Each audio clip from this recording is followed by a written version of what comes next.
But as you can see, he's blowing the whistle. You know, he's doing everything, and I keep trying to tell y'all that there's no rules to the streets. Because if you go by street rules or the game code, he ain't supposed to be talking about nothing.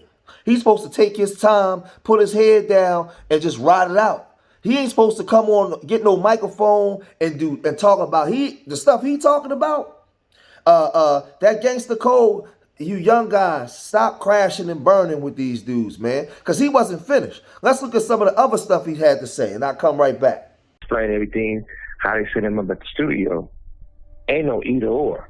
Ain't no gray area with me. If I'm fucking with you, I'm fucking with you. If I'm not, I'm not.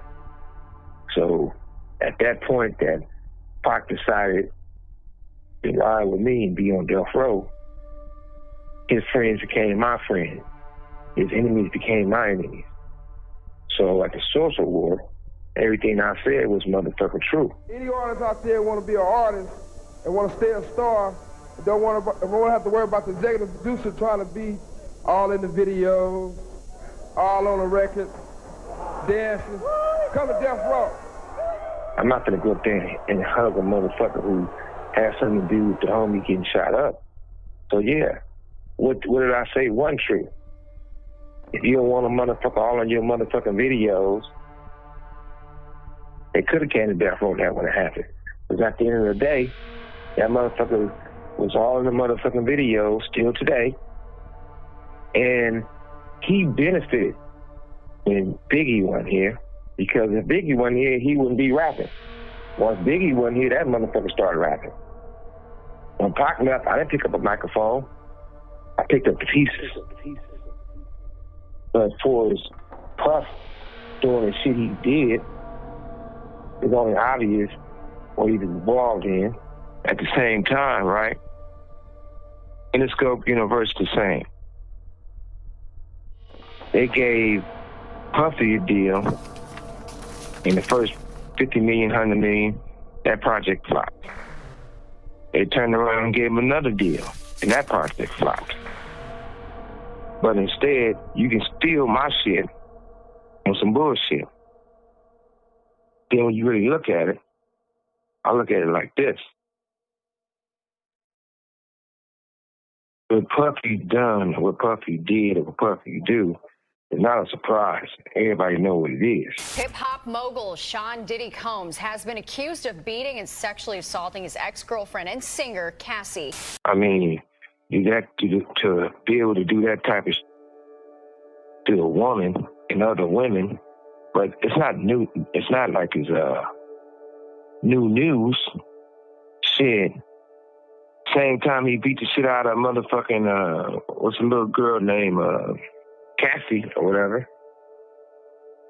He had an assistant by the name of Capricorn. He felt Capricorn, Cap was keeping this shit on the low about if she was messing with Cuddy or not. Puffy beat the shit out that bitch. Not only did he beat the shit out of her, it was an Interscope person, the Interscope check that paid her to settle or he wouldn't go to jail. But as you can see, he's blowing the whistle. You know, he's doing everything, and I keep trying to tell y'all that there's no rules to the streets. Because if you go by street rules or the game code, he ain't supposed to be talking about nothing. He's supposed to take his time, put his head down, and just ride it out. He ain't supposed to come on, get no microphone and talk about the stuff he talking about. That gangster code, you young guys, stop crashing and burning with these dudes, man. Because he wasn't finished. Let's look at some of the other stuff he had to say, and I'll come right back. Or he wouldn't go to jail. You've heard of the golden rule, haven't you? Whoever has the gold makes the rules. Now, there's a time where they say they're not going to put out records where people cuss and degrade women. Dre even did a thing on MTV, interview, and says, I would never cuss on a record. I would never call a woman a bitch. I would never say these type of things again. And I'm going to do only records without cussing. That's why they say they couldn't distribute Death Row, because my artists cursed too much. So they put out an album called Aftermath. First song was Who Been There, Who Done It, it flopped. But even the people who wrote all these songs never get paid.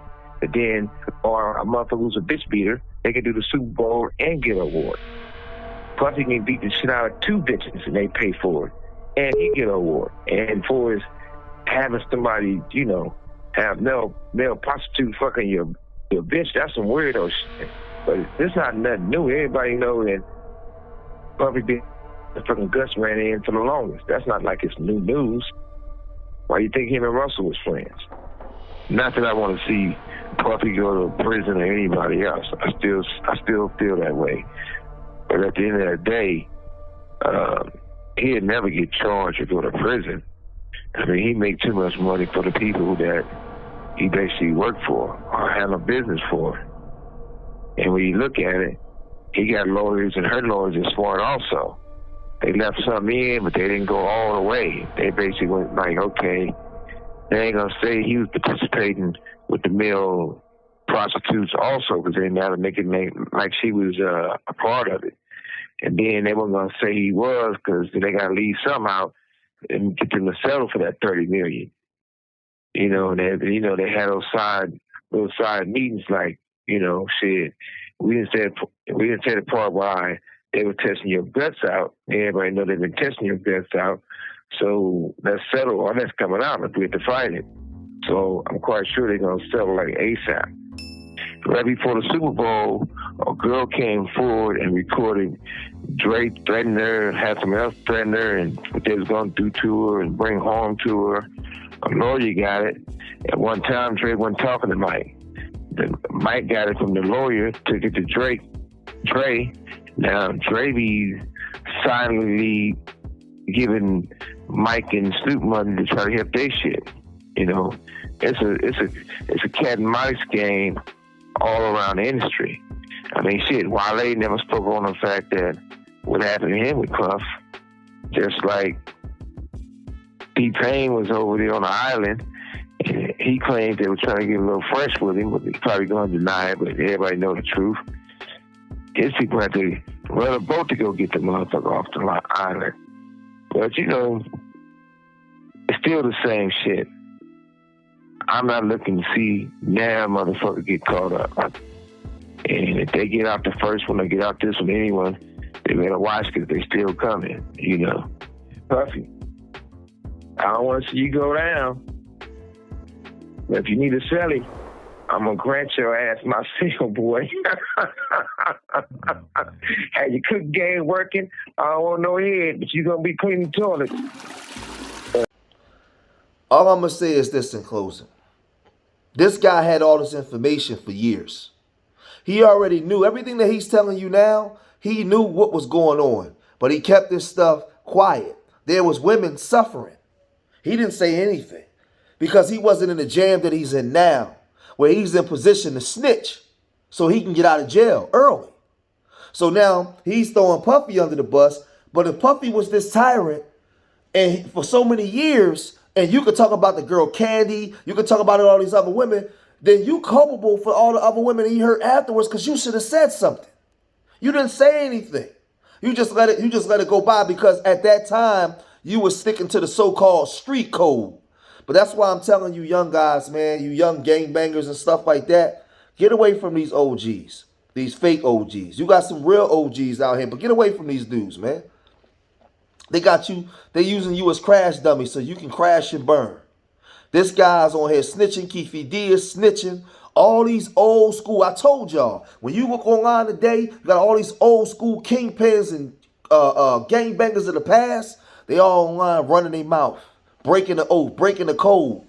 While they got you trying to live by a code, they on there breaking it every day because there was never really a code to the streets, man. These dudes been ratting. But he's straight up ratting. And I don't see how the Bloods, if the Bloods say they stand on business, how you stand on business and you on here running your mouth every day? Whack 100 on Clubhouse running his mouth every day. Damn near my age. Out here running their mouth. Talking about gangster and street stuff. So I'm telling you young people, stay away from these dudes, man. Your idols is falling and they all scramble. They all looking for a life raft. All of them looking for a life raft now because the jig is up. Their time is up. It's over for them. It's over for them. And more of the stuff gonna come out. So when people say why now, I say why now, but he been had this information. So many women done got hurt. So many people done got robbed of their publishing and everything because you guys sat in the shadows or in the bushes and stayed quiet. But now when you in trouble, you need a life raft, now it's something you want to run your mouth. But I'm going to cut this video short here. Leave your comments in the comment section. Let me know what you guys think. Subscribe to Street Media TV. Remember, I love y'all. Till the next time, peace.